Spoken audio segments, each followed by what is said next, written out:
লাঞ্চের মেনু হচ্ছে তেঁতো চচ্চড়ি, করলা দিয়ে চচ্চড়ি। একমাত্র তেঁতো চচ্চড়িটাই আমার যে একটু ভালো লাগে। আর এটা কি বলো তো, তুমি বলতে পারবে কি এটা? বলো। এঁচড়। ওটা মা বলেছে বলে তাই তুই বললি। এঁচড়ের বড়া, দেখে মনে হচ্ছে তালের বড়া। আর তার সাথে কুণালের ফেভারিট রয়েছে কি, পমফ্রেট মাছের ঝাল। যদিও আমি মাছের ঝাল খেতে পছন্দ করি না। আর অবশ্যই টক দই তো আছেই। তুই কি করিস না করিস বলিস না, কেন সবাই বলে তুমি তো কিছুই বলবো? খাও না। তুই চুপ কর তো, বুঝিস তো, বেশি কথা বলিস না।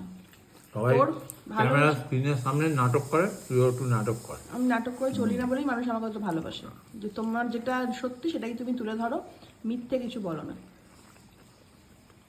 যাকে ওটা তুই এমন করে খেলি তেতো চচ্চড়িটা, যেন ওটাই তুই পমফ্রেট মাছের ঝাল খাচ্ছিস।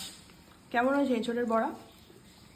ওরম করে, আর এই যে তুই এরম করে খাস ওই জন্য বলে, যেন ও খেতে পায় না।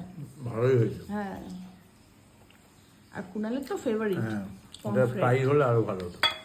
আবার ফ্রাই এমনি তন্দুর ফ্রাই। না, সত্যি কথা। একটা তন্দুর ফ্রাই করতো।